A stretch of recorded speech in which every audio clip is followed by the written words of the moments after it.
नमस्कार, सत श्री अकाल, राम राम सा खमाणी वणक्कम प्रणाम। आप सभी का ऑल्टरनेट मीडिया पे फिर से स्वागत है। मैं आपकी होस्ट गायत्री देवी। हमारे साथ जुड़े हुए हैं Rishi Bagri after a short break. और Rishi always comes with lot of data, lot of presentations, lot of new points. इस बार जो मजेदार आया है कि भारत के अंदर डेड पीपल जो एक्सपायर हो चुके हैं, जिनका शायद क्रियाक्रम हो चुका है, जो दफनाए जा चुके हैं या अलग अलग समुदाय से, वो आजकल वोट कर रहे हैं। I mean, this is amazing. Anything and everything is possible in Bharat. Rishi, election commission को लेकर इस वक्त बवाल मचा हुआ है। इस authority is being challenged. Supreme court के सबसे बड़े लॉयर कपिल सिब्बल जी तो उनकी मतलब उतर आए हैं बांग्लादेश और रोहिंग्या के सपोर्ट में। उनके साथ साथ पूरी team, Yogendra Yadav and all. और अभी कुछ देर पहले, आधे एक घंटे पहले, Rahul Gandhi started trending when he were he is calling election commission as election चोरी branch of Bharatiya Janata Party. There are lot of points, exclusive points कि इलेक्शन में क्या क्या हो रहा है इलेक्शन कमीशन में। प्लीज आखिरी तक बने रहिएगा। A very warm welcome on the show Rishi. Thank you Gayatri, thank you everyone out here. मैं एक ही चीज बोलूंगा कि मतलब अगर ये लोग बोल रहे हैं कि इलेक्शन में चोरी हो रही है या इलेक्शन में ऐसी चीजें हो रही है, तो how it happens I don't understand. मैंने एक वीडियो भी देखा था राहुल गांधी का, जिसमें राहुल गांधी ने बोला था कि अगर ये ईसी, अगर पीएम मोदी अपॉइंट नहीं करे और हम अपॉइंट करें तो मोदी जी 40 सीट में आ जाएंगे। मुझे आप एक चीज बताइए गायत्री जी, 2014 में जब इलेक्शन हुए थे लोकसभा के, उस समय ईसी किसने अपॉइंट किया था? सोनिया गांधी ने तो अपॉइंट किया था। CSE was appointed by the Sonia Gandhi. EVMs were made during the UPA time, 2009 से 2014 के बीच में जो EVMs बने थे वो यूज हुए थे 2014 में। 9 फेज इलेक्शन था, वो आपके ईसी ने डिसाइड किया था 2014 में। Modi was actually barred from campaigning in Varanasi. मतलब उनको वाराणसी में रोड शो वगैरह करने नहीं दिया गया था। और वहां की जो ईडी थी, जो उस समय यूपी के कंट्रोल थे, वो उनको वो मतलब रेड कर रहे थे, जिन्होंने मोदी जी को होस्ट किया था उस समय। आई थिंक आई रिमेम्बर कुछ मुंबई के लोगों ने होस्ट किया था, और वो डायमंड मर्चेंट थे, तो उनके घर में छापा पड़ गया था। तो मुझे एक चीज बताइए, उसके बावजूद भी कांग्रेस 44 सीट और बीजेपी 282 सीट्स कैसे आ गई, एनडीए 353 सीट्स कैसे आ गई? सो दैट इज वन थिंग कि आप जो ब्लेम कर रहे थे कि ईसी वगैरह वो अपॉइंट आपने किया था, फिर भी वो जीत गए, तो भाई वो तो जीत गए ना। दैट इज वन थिंग कि जो there is a mandate against you and you lost. अब आप ये बोल रहे हो कि भाई ये तो ईसी के कारण हम हारे हैं, तो ये तो बड़ा बेवकूफी वाली बात है, क्योंकि सारे ईसी 2014 में तो आपने ही किया था, बेसिकली आपने ही अपॉइंट किया था। सेकेंडली, एक चीज बड़ा बड़ा एक इंटरेस्टिंग है, अभी बहुत सारे इलेक्शंस हुए, बाई इलेक्शंस भी हुए, स्टेट इलेक्शन भी हुए। तो इनके हिसाब से भाई, जो इलेक्शन ये हार जाते हैं वहां पर तो ईवीएम का दोष होता है, जो इलेक्शन ये जीत जाते हैं उसकी क्रेडिट वो खुद ले लेते हैं कि देखो, राहुल जी की लीडरशिप के कारण हम हिमाचल जीत गए, हम जम्मू कश्मीर जीत गए, हम झारखंड जीत गए।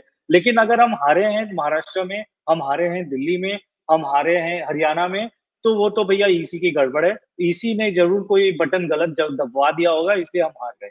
इट डजंट वर्क दैट वे। आप वेनाड में जीतते हो तब ईवीएम ठीक चलता है, आप झारखंड में जीतते हो तो ईवीएम ठीक चलता है, आप कर्नाटका बाईपोल्स में सारे जीत जाते हो तो ईवीएम ठीक चलता है। जब आपके घटक दल वेस्ट बंगाल में सारे बाई इलेक्शन जीत जाती है तब ईवीएम ठीक चलता है। लेकिन ईवीएम खराब हो जाता है महाराष्ट्र में, ईवीएम खराब हो जाता है उत्तर प्रदेश के बाई इलेक्शन में, ईवीएम खराब हो जाता है आपके राजस्थान के बाई इलेक्शन।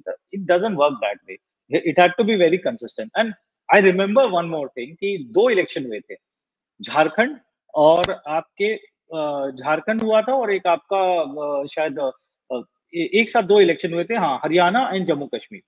तो इन्होंने जम्मू कश्मीर की तो अपनी बधाइयां ले ली कि हाँ हमने अच्छा काम किया, लेकिन हरियाणा में इन्होंने बोल दिया कि ये तो गड़बड़ हुआ है, इलेक्शन की इश्यूज है। मतलब बेसिकली अपनी कमजोरी छुपाने के लिए ये लोग दूसरों का मतलब ईवीएम को दोष दे रहे या ईसी को दोष दे रहे। So that is one thing which is there, and it doesn't work always. मतलब एंड रही बात कपिल सिब्बल साहब की, तो कपिल सिब्बल साहब तो हर गलत जगह पे रहते हैं। वो 2G को भी वो डिफेंड करने पहुंच जाते हैं, कोल स्कैम को भी डिफेंड करने पहुंच जाते हैं, CWG को भी डिफेंड करने पहुंच जाते हैं, ट्रिपल तलाक को भी डिफेंड करने पहुंच जाते हैं, राम मंदिर के अगेंस्ट चले जाते हैं, सीए रिमूवल के अगेंस्ट चले जाते हैं। ममता बनर्जी का जो केस होता है आरजी कर का, उसमें भी वो आरजी का वो भी ममता गवर्नमेंट को डिफेंड करने चले जाते हैं। तो और अभी वो वक्फ को भी डिफेंड कर रहे हैं, तो वो तो मतलब हर गलत चीज को अगर आप देखोगे, he is defending each and every wrong person. मतलब अब joke is that in the social media कि अगर कपिल सिब्बल जिसके भी साथ है यानी कि वो गलत होगा, इसलिए वो उनके साथ है। This is the joke going in the social media right now Kapil Sibal ji के ऊपर। He always with the dark forces, ऐसे बोला जाता है उनको। जी। सो बट ये पहले भी इतिहास ऐसा रहा है कि इलेक्शन कमीशन के साथ, क्योंकि आज राहुल गांधी बोल रहे हैं इलेक्शन चोरी ब्रांच, ये तो पूरी अथॉरिटी को चैलेंज कर रहे हैं, कॉन्स्टिट्यूशनल बॉडी को चैलेंज कर रहे हैं। मैं आपको एक बड़ा एक इंटरेस्टिंग किस्सा सुनाता हूँ। 1991 का इलेक्शन चल रहा था और राजीव गांधी जी, उनके जो पिताजी थे, वो कैंपेन कर रहे थे। यूजुअली होता क्या है कि जब भी आप इलेक्शन होते हैं और कोई एक पर्टिकुलर मतलब जगह पे कोई कैंपेनिंग चल रही होती है, एक पर्टिकुलर सीट पे कैंपेनिंग चल रही होती है और उस सीट का जो कैंडिडेट है या तो उसके साथ कुछ गलत हो जाता है या वो मर जाता है, तो वो सीट का इलेक्शन डिफर होता है। बाकी पूरे इलेक्शन का डिफर नहीं होता था। उस समय टीएन शेषन साहब थे इलेक्शन कमीशन, और हुआ ये था कि राजीव गांधी जी कैंपेन कर रहे थे और उनकी वो कोई आतंकवादियों, आपको याद होगा वो बॉम्ब ब्लास्ट हुआ था 2021 का, 2000 1991 का। सो वो बॉम्ब ब्लास्ट हो गया, उनकी हत्या हो गई। टीएन शेषन साहब ने सिर्फ उनकी सीट ही नहीं, पूरा का पूरा इलेक्शन डिफर कर दिया। ऑनगोइंग इलेक्शन था, फेजेस में चल रहे थे, वो दिन के लिए डिफर कर दिया और 20 दिन तक राजीव गांधी की अस्थि कलश यात्रा चली to to garner all the sympathy vote and everything, and they were able to one certain amount of seat to form call up some ragtag government। ये मतलब, so this is exactly what happened. Now the same TN session fought against Advani in 2019 election in Ahmedabad, मतलब same TN session जो कि एक CSC था। जी, ऋषि इस पे खुद मोदी जी ने बहुत बड़ा स्टेटमेंट दिया था। Let's hear him out. Election commission को गाली देते हैं। हमारे देश का चुनावी व्यवस्था कहती है कि अगर कोई पार्लियामेंट सीट में अगर किसी कैंडिडेट की मृत्यु हो जाए तो वो चुनाव स्थगित होता है। ठीक है, अगर कोई पार्लियामेंट का कैंडिडेट उसका स्वर्गवास हो जाए तो वो सीट चुनाव स्थगित हो जाता है, उसकी डेट बाद में आ जाए।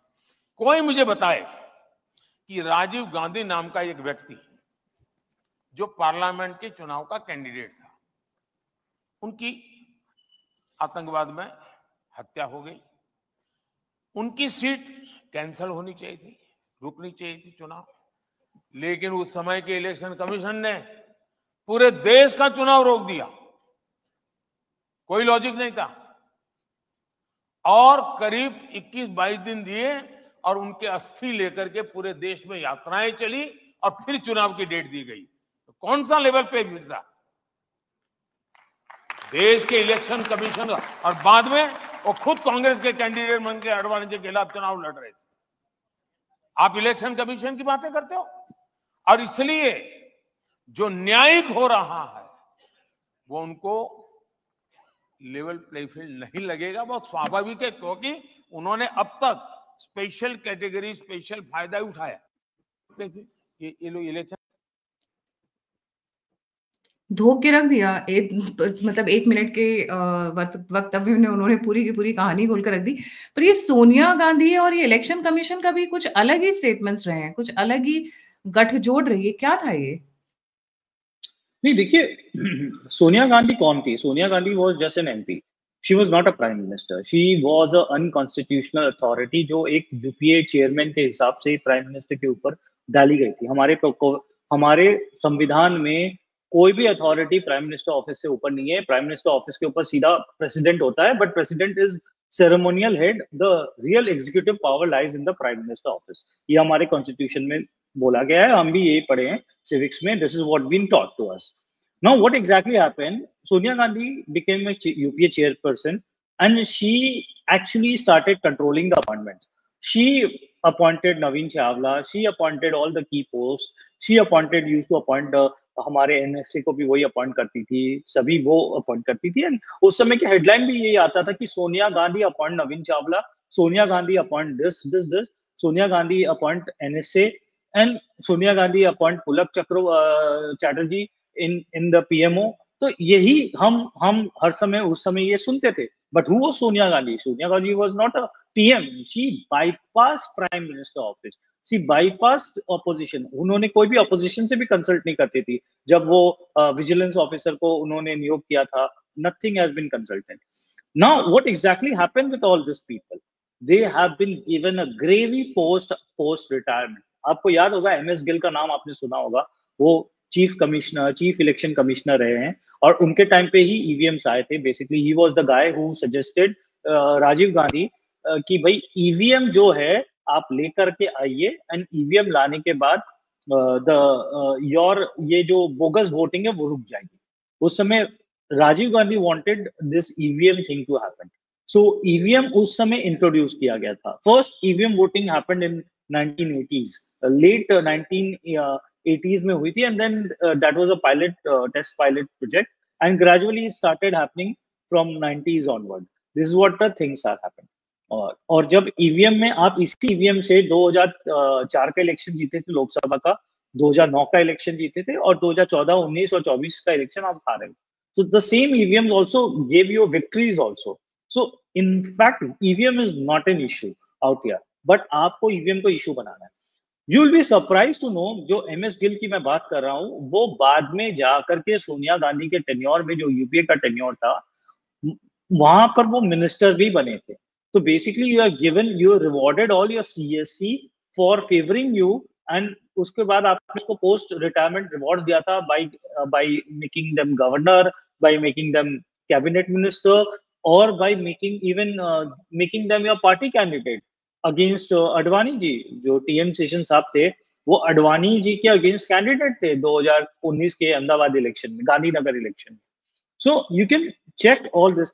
ये सारे वेरीफाइड डेटा है, आप आराम से गूगल करके. एक बड़ी इंटरेस्टिंग डिटेल आपने मेरे साथ ऑफ द रिकॉर्ड शेयर की थी कि नवीन चावला जी जब भी इंपॉर्टेंट मीटिंग्स होती थी उसके बीच में वॉशरूम पहुंच जाते थे. नहीं, बेसिकली वो वॉशरूम इसलिए जाते थे because they have to communicate certain people what happen used to happen.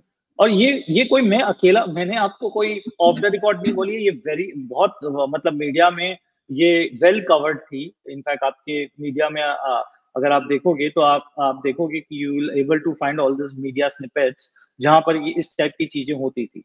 सो आप सोचिए वो लू ब्रेक में जाकर किसको फोन करते होंगे. सो that is a question you should be asking from your viewers कि उनको क्या लगता है कि नवीन चावला जी किसको फोन करते होंगे वॉशरूम में जाकर. ये आज का क्वेश्चन ऑफ द डे रहेगा. जी, कमेंट्स में जरूर बताइएगा हमें. कमेंट्स में जरूर बताइएगा कि नवीन चावला जी किसको फोन करते थे. यहाँ पे 3 ऑप्शंस हैं, Rahul Gandhi, Sonia Gandhi, Priyanka Gandhi, and fourth is others. जी, moving on to the next point. Being established कि how Congress was managing the election commission. अब अचानक से इनको मिर्ची लगनी शुरू हो गई है. जहां जीत जाते हैं तो वहां पे इनकी मेहनत होती है, जहां हार जाते हैं वहां पे पहले ईवीएम खराब होती थी, अब अलग तरीके की कहानी आ रही है. ये जो बिहार से निकल कर आए ये बहुत शॉकिंग है मेरे ऋषि की. हाउ कम इलेक्शन कमीशन ने अभी तक कितना मिस कर दिया कि 35 lakh dead people were voting. ये वोट किसको कर रहे थे? Who were they voting for? देखिए, अभी जो SIR का जो रिविजन हुआ है वो बड़ा एक इंटरेस्टिंग है. फर्स्ट फेज में अभी 35 lakh people have been identified and their votes have been basically उसको वो वोट को डीएक्टिवेट कर दिया गया. ये वोट्स कौन थे? ये वो वोट्स थे जो मैक्सिमम जो जिसमें 12.5 लाख लोग जो मर चुके थे but still they were on the voter list. 17.5 lakh actually have been permanently migrated out of Bihar. वो कहीं और सेटल हो गए, उनका वोटिंग वहीं कहीं और हो गया. और 5.5 लाख लोग वो थे जो कहीं बिहार के अंदर ही सेटल हो गए थे बट उनका 2 जगह वोट था. मतलब अगर आप पटना से सपोज कीजिए आप कहीं गया शिफ्ट हो गए और गया में भी आपका वोट है, पटना में भी आपका वोट है, तो I think that is how the things were. तो आपको एक ही जगह वोट करना था, आपको 2 जगह वोट नहीं करना था. So this is how the things are happening in Bihar, so वो 35 लाख लोगों को तो अभी हटा दिया गया है। सेकेंड फेज में जो जितने भी एमिनरेशन फॉर्म्स सबमिट किया है उसकी फिजिकल चेकिंग होगी कि जिस बंदे ने जो अपना एड्रेस दिया है वो सही है कि गलत है। उसमें भी काफी वोट्स हटेंगे क्योंकि बहुत सारे वोट्स वो भी गलत है, क्योंकि वो बहुत सारे ये बोला जाता है कि कुछ बंगाल से भी लोग आते हैं, वोट दे करके वापस चले जाते हैं। तो अगेन दैट चेकिंग में ये इस टाइप के जो बोगस वोटिंग होती है, इलीगल माइग्रेंट्स जिसको हम बोलते हैं, वो भी काफी उसमें पकड़े जाएंगे और उसमें काफी लोग उसमें दैट वेरिफिकेशन विल हैपन। तो वो सेकंड फेज जो है, अभी फेज 1 कंप्लीट हुआ था जिसमें 35 लाख लोग हैं। क्रूशियल जो वेरिफिकेशन फेज है वो अगस्त 1 से स्टार्ट होगा और उसमें पता चलेगा कि ये जितने भी डेटा इन्होंने दिए, फॉर्म्स दिए हैं, वो फिजिकली वेरीफाइड जब होंगे तब पता चलेगा कि वो सारे जो पेपर्स है राइट है कि रॉन्ग है। तो दैट इज वन थिंग। अच्छा, मतलब सबको तो ये खुश होने की बात है कि आप डेड वोटर्स को हटा रहे हो, डिफंक्ट वोटर्स को हटा रहे हो। इसका कोई मिसयूज हो सकता है, कोई कोई पॉलिटिकल पार्टी उसको मतलब बेसिकली इसको यूज कर सकती है। यूजुअली कौन पॉलिटिकल पार्टी करती है? जो पॉलिटिकल पार्टी इन पावर है। लेकिन यहाँ पर तो पावर में तो बीजेपी एंड जेडीयू है, तो उनको सबसे ज्यादा प्रॉब्लम होनी चाहिए ये वाले ये एक्सरसाइज से। बट प्रॉब्लम किसको हो रही है? प्रॉब्लम हो रही है कांग्रेस को, प्रॉब्लम हो रही है लेफ्ट को, प्रॉब्लम हो रही है आपके आरजेडी को, प्रॉब्लम हो रही है सारे अपोजिशन पार्टीज को, क्योंकि ये वोटर्स उनके वोटर्स थे, तभी उनको प्रॉब्लम हो रही है। मिर्ची उनको लगती है जिसको दर्द होता है और दर्द इनको हो रहा है। तो this is the reason they don't want this thing to happen. They want this bogus people to stay in the voter list and to decide the fate of our democracy. That should not happen.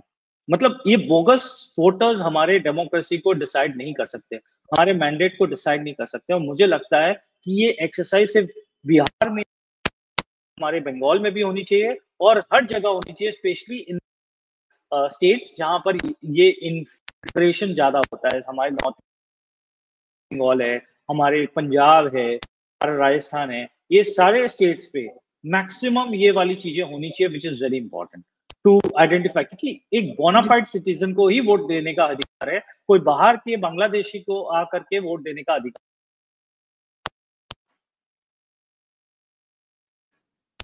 Voting ज्यादातर आधार card के basis पे होती है। अब आधार card बहुत आसान है। In fact सबसे फनी ये है कि मेरे घर में एक दीदी काम करती थी, उनके पास 3 आधार कार्ड थे और तीनों के अंदर डेट ऑफ बर्थ 1 जनवरी हुआ करता था और तीनों में अलग-अलग नाम थे। फोटो सेम थी रफली। इमेजिन इस लेवल की धोखाधड़ी चल रही है। Aadhaar card is not a voting right. इसको भी लेकर कपिल सिब्बल, ममता बनर्जी, राहुल गांधी, ये सभी के सभी उतर आए हैं मैदान में। जी।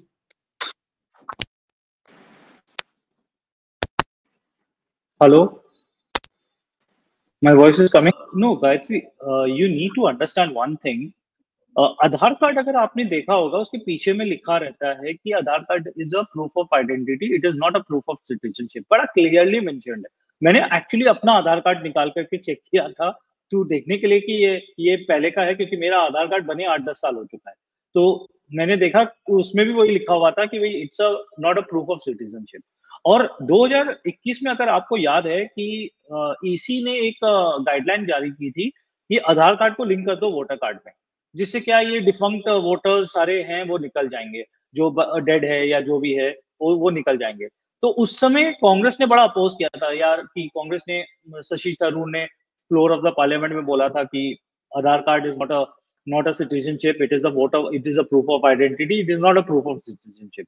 उसके बाद सुरजेवाला जी जो है कांग्रेस के वरिष्ठ नेता है, वो सुप्रीम कोर्ट भी चले गए थे कि ये तो गलत हो रहा है, आधार कार्ड को तो नहीं ऐड करना चाहिए as a proof of citizenship का। Now what exactly happened in 2025? They want Aadhaar card to be the proof of citizenship rather than a proof of identity. ये मुझे लगता है कि गलत है, क्योंकि government has actually able to understand one thing कि बहुत सारे जो माइग्रेंट बांग्लादेशी है, इलीगल माइग्रेंट्स है, उनको भी आधार कार्ड इशू हुआ है। तो उनको अगर आप सिटीजनशिप दे दोगे on the basis of Aadhaar card, वो एक काफी रॉन्ग हो जाएगा, वो एक नेचुरलाइजेशन हो गया सारे को सिटीजनशिप देना। तो दैट इज वन थिंग। उसकी that is the reason why they are insisting on 2-3 more documents. एक तो आपके पेरेंट्स का डॉक्यूमेंट्स, क्योंकि आपके पेरेंट्स को भी सिटीजन होना पड़ेगा तब आपको सिटीजनशिप मिलेगी। सेकेंडली आपका कोई, आप कहाँ रहते हो, कितने साल से रह रहे हो, उसका एक आप प्रूफ दीजिए, आपका जो जो भी है। तो 3-4 जो प्रूफ ऑफ एड्रेस और प्रूफ ऑफ आइडेंटिटी दोनों मिला करके कुछ चीजें जो होती है वो they are asking for that. तो I think that's a very fair thing, क्योंकि एक बॉर्डर स्टेट है और बॉर्डर स्टेट में काफी इन्फ्लक्स भी हुआ है बांग्लादेश का। तो मुझे नहीं लगता है कि इसमें कुछ भी गलत है, क्योंकि हमारे एज अ बोनाफाइड इंडियन हमें कुछ डर नहीं है। डर उनको होना चाहिए जो बांग्लादेश से आए या जो इलीगली इंटर किए इंडिया में। These are the people should be afraid of all this exercise. अब मेरे को कोई फर्क नहीं कर पड़ता है, क्योंकि मैं सपोज कीजिए मैं इंडिया में रह रहा हूँ इतने साल से, मैं born and brought up India से हूँ, मेरे पास सारे डॉक्यूमेंट्स है, मेरे पास इनफैक्ट बर्थ सर्टिफिकेट तक भी है, तो I can definitely give that thing. तो यही क्रक्स है, this is the reason why this intensive exercise has been carried out and this is not the first time it has been carried out. ये पिछले काफी सालों में बहुत सारे स्टेट्स में हुआ है। तो this is nothing new to be very honest. In fact supreme court ने भी इसको पूरा का पूरा, एकदम से ये लोग गए थे सुप्रीम कोर्ट में इसको रुकवाने के लिए, supreme court has given a complete मतलब अप्रूवल ऑफ दिस एक्सरसाइज कि ये तो भैया एकदम सही काम कर रहे हैं, ये इनको करना चाहिए and this is exactly they are doing, nothing wrong in that. But अब यहाँ से एक और पॉइंट निकल कर आता है कि क्योंकि Aadhaar card is not a voting right, इसी चीज को कपिल सिब्बल मनवाना चाहते हैं through supreme court and is already reach supreme court. ऐसा ऐसा कैसे हो जाता है? एक बात बताओ ऋषि, कि जैसे ही कुछ कंट्रोवर्शियल आता है, ऋषि बागरी स्टैंडिंग, मुझे लगता है ये कोर्ट के बाहर ही तो कहीं नहीं रहते हैं, मतलब he just stays in the supreme court itself, कि कुछ मैटर आया and he is just ready. नहीं, आप देख लो, देश में कुछ भी गलत होता है वहां पर सुप्रीम कोर्ट में कोई अगर आदमी खड़ा होता है वो कपिल सिब्बल ही है। हर जगह आप देखोगे 2G, Devil's 3WG, advocate. He's known as the devil's, devil's he is advocate. Yes yes yes, perfectly you can call that कि आप कुछ भी गलत होता है वो देखेंगे and you will always find Kapil Sibal to be there representing them and doing that. अब you tell me one thing, how can you go against something as basic as that कि भाई इंडियंस को ही अधिकार मिलना चाहिए और illegal migrants को नहीं मिलना चाहिए हमारे वोटिंग करने का, हमारे डेमोक्रेसी में कहीं राइट नहीं है। क्या मैं जाकर के यूएसए में जाकर के ऋषि, ट्रम्प को वोट दे सकता हूँ? जी, I'll jump to the other question and which is कि अपॉइंटमेंट पूरे के पूरे इलेक्शन कमीशन की अथॉरिटी को क्वेश्चन करने की कोशिश की जा रही है। कॉन्स्टिट्यूशनल बॉडी की जो डिग्निटी है, जो उसका अथॉरिटी है, जो उसको लेकर लोगों में विश्वास है, उसको पूरा का पूरा पुल डाउन करने की कोशिश की जा रही है just because some of the political parties are not able to come in power. Example देता हूँ, बहुत एक महाराष्ट्र एक तेलंगाना। महाराष्ट्र में क्या हुआ था कि राहुल गांधी जी बोलते हैं कि देखो महाराष्ट्र का वोटिंग है 61%, लेकिन जब प्रोविजनल वोटिंग हुआ था तो 61% था, लेकिन जब फाइनल वोटिंग परसेंट आ जाए तो 67% आ गया। Provisional voting at 5 p.m. was 61%, but after 1 or 2 days, the final voting came at 66%. तो ये 6% voting कहाँ से आया? This is what Rahul Gandhi has asked in the Maharashtra election. So the election commission say was the voting was till 6 p.m. तो 5-6% तो वहां पर भी आते हैं एक्स्ट्रा, और उसके बाद जो भी लाइन में लगा रहता है लास्ट के 1 आवर में, उन सबको हम अलाउ करते हैं वोट करने के लिए। This is a standard practice from last 30-40 years. There is nothing new. So this is a normal thing which happened. फिर सेकेंडली राहुल गांधी बोलते हैं कि भाई ये लोकसभा से विधानसभा में 4 से 5% की वोटिंग बढ़ गई है, मतलब वोटर टर्नआउट बढ़ गया या इलेक्टोरेट बढ़ गए, वोटर्स बढ़ गए। तो भाई ये तो 2009 में भी हुआ था, 2014 में भी हुआ था, 2019 में भी हुआ था, 2004 में भी हुआ था। ये तो हर 5 साल में होता है, 4-5% बढ़ते हैं, नथिंग न्यू। 5% वोटिंग राइट हर समय बढ़ती है जब रिवीजन होती है, इट ऑलवेज हैपेंस। और उसमें 2004 और 2009 में तो आप सेंटर और महाराष्ट्र के दोनों इलेक्शन जीते थे, उस समय भी बड़ी थी। So that is one thing. And then I come to a very opposite example which is Telangana में 2023 का इलेक्शन था। आपको याद होगा 71% का प्रोविजनल वोटिंग टर्नआउट हुआ था, और बट जब बाद में ये 63% का प्रोविजनल वोटिंग टर्नआउट हुआ था, बाद में वो 71% का फाइनल वोटिंग टर्नआउट बन गया। लेकिन उसमें कांग्रेस जीत जाती है, they got a landslide victory. तो कोई ये नहीं बोलता है कि भाई 63% का 71% कैसे हो गया। So what I mean to say is that this is a very standard practice कि आप 5 बजे तक का प्रोविजनल फिगर बताते हो, जबकि वोटिंग होती है 6 बजे तक का, तो 1 घंटे का एक्स्ट्रा रहती है। उसके बाद एडिशनल वोटिंग्स भी जो काउंटेड होती है, रिमोट जगह पे वोटिंग हो रही है, वो बाद में वो उसके डेटा आकर के कोलैट होते हैं। The question is very simple कि फॉर्म 17C आप क्यों साइन करते हो? कांग्रेस का एक पोलिंग बूथ एजेंट होता है जो हर बूथ में रहता है, और जब सारी वोटिंग खत्म हो जाती है, वो नंबर्स कैलकुलेट होते हैं कि इतने वोट पड़े हैं, और उस वोट पे वो साइन करता है। उसको फॉर्म 17C बोलते हैं। तो फॉर्म 17C में आप साइन करते हो, और एग्जैक्टली जब काउंटिंग होती है तो उतने ही नंबर्स के वोटिंग काउंट होते हैं। उससे एक भी अगर ज्यादा हो, then you have a right to raise a suspicion on EC और वोटिंग प्रोसेस। आपने राइट। आपका कोई भी एजेंट ने आज तक कोई भी वोटिंग प्रोसेस पे सस्पिशियस नहीं किया, इनफैक्ट आप ही करते हो। तो that is how you always happen. Maharashtra में वोटिंग परसेंट बढ़ जाता है क्योंकि बीजेपी जीत जाती है, तो वो रॉन्ग है। तेलंगाना में वोटिंग परसेंट बढ़ जाता है प्रोविजनल से फाइनल, लेकिन आप जीत जाते हो तो आप चुप हो जाते हो। तो ये है आपका दोगलापन। ये दोगलापन सबको दिखना चाहिए। राइट। और last question, appointment of election commissioner, इसको भी लेके बहुत कवायद होती रही है ऋषि, डिस्पाइट द फैक्ट कि आई थिंक अभी जो मोदी गवर्नमेंट आई थी उन्होंने तो फिर भी बहुत डेमोक्रेटिक कर दिया था। इससे पहले तो सर्वे शर्मा महामहिम 10 जनपद की महारानी, जैसा भी आपने कहा, हेडलाइंस ऐसी आती थी ना, Sonia Gandhi appoints Naveen Chawla as the election commissioner, या फिर उनसे पहले जो उनकी गांधीज के राजीव गांधी रहे होंगे, उससे पहले इंदिरा गांधी रही होंगी, या बाकी के गांधीज रहे होंगे, उनका अपॉइंटमेंट होता था, प्राइम मिनिस्टर का अपॉइंटमेंट नहीं होता था। The process has been made democratic, yet there is lot of questioning by the opposition. नहीं, always it was always an appointed by prime minister.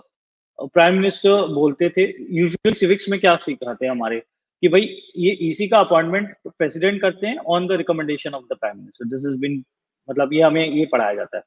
Now अब ये क्या हो गया कि इसको एक कमिटी बना दी गई, जिसमें आप एक प्राइम मिनिस्टर रहेंगे, एक यूनियन मिनिस्टर रहेगा, और एक एलओपी रहेंगे, लीडर ऑफ पार्लियामेंट रहेंगे। पहले तो एलओपी भी नहीं थे यूपीए के टाइम। यूपीए के टाइम में शो मी वन स्टेटमेंट जाके एलओपी को भी इन्वॉल्व किया गया हो आपके ईसी में। ईसी में वही अपॉइंट होता था जो उनका फेवरेट होता था, और आई थिंक उसमें प्राइम मिनिस्टर भी अपॉइंट नहीं करते थे। हेडलाइन यही आती थी कि Sonia appoints Naveen Chawla, Sonia appoint MS Gill, Sonia appoint XYZ, Sonia appoints Gopal Subramanium. This was the headline which used to come there, and ये सारे गूगल में अगर आप सर्च करोगे आपको यही हेडलाइंस मिलेगी। तो ये वो पार्टी है जो खुद बेसिकली ईसी को अपॉइंट करती थी, और आज उनको, क्योंकि वो उन ईसी को अपॉइंट करती थी जो उनको एक प्रेफरेंशियल ट्रीटमेंट दे दे, आज उनको इक्वालिटी भी बड़ा एक लगता है कि भाई गलत हो रहा है। मतलब those who are used to the preferential treatment, even treating them equally also looks like कि as if they have been insulted. So वो अपने आप को insulted, अपने आप को ये फील कर रहे हैं कि हमारे साथ गलत हो रहा है, क्योंकि उनको आदत पड़ गई है पैम्पर्ड होने की। अब वो पैम्परिंग नहीं हो रही है। Now every EC is treating everyone equally. आपको याद होगा इन्होंने ईवीएम पे भी सवाल उठाए थे। ईवीएम के लिए ईसी ने हैकाथॉन किया था कि भैया आप हमें प्रूफ कर दो कि ईवीएम कैसे हैक होता है। उन्होंने उसको एक पर्टिकुलर डेट दे दिया, सारी पार्टी को बोल दिया कि भाई आप सब कोई अपने एक्सपर्ट्स को लेकर आ जाइए, ईवीएम को हैक करके दिखा दो। एक पार्टी नहीं पहुंची ईवीएम को हैक करने के लिए। मतलब आप सिर्फ हवा में भौंक सकते हो कि ईवीएम खराब है, ईवीएम मैनिपुलेटेड है, EVM can be hack, but जब एक्चुअल हैकिंग का टाइम आया तो आप हैक नहीं कर पाए, क्योंकि वो हैक नहीं होती है, because it's not connected. It's just like a calculator. Calculator is not connected with any Bluetooth, Wi-Fi, XYZ. It's just a calculator. It's not connected with anything, any remote का कोई वायरलेस चीज नहीं है, कुछ भी ब्लूटूथ नहीं है, कुछ भी नहीं है। आप प्रूव करो ना EVM can be hack, then we can consider your आपका ऑब्जेक्शन समझ में भी आएगा लोगों को। लोगों को भी समझ में आता है कि आप हारते हो क्योंकि आपकी ऑर्गेनाइजेशन में दम नहीं है। आप हारते हो क्योंकि आपको लोग छोड़ के जा रहे हैं। आप हारते हो क्योंकि आपके जो ग्राउंड के जो वर्कर्स है वो नहीं है। लेकिन आप ब्लेम किसको दोगे? ईसी को। मतलब नाच ना आवे आंगन टेढ़ा। आपको नाच नहीं आता, लेकिन आप बोलोगे आंगन टेढ़ा है, इसलिए हम ठीक ढंग से नहीं नाच पाए। तो this is how the classic example of what Congress is doing right now. जी, thank you so much for joining. और क्वेश्चन याद रखिएगा, जो अभी हमने दिया है। कमेंट करना नहीं भूलिएगा हमारे क्वेश्चंस के ऊपर। और अगर आप कंट्रीब्यूट करना चाहते हैं तो नंबर और यूपीआई स्क्रीन के ऊपर है। आप फीडबैक देना चाहते हैं, मुझसे जुड़ना चाहते हैं, इन्फॉर्मेशन शेयर करना चाहते हैं या कोई पॉइंट रखना चाहते हैं तो सभी के सभी लिंक्स डिस्क्रिप्शन बॉक्स में। इसी के साथ जय हिंद, जय श्री राम, हर हर Mahadev. Thank you Rishi. Thank you.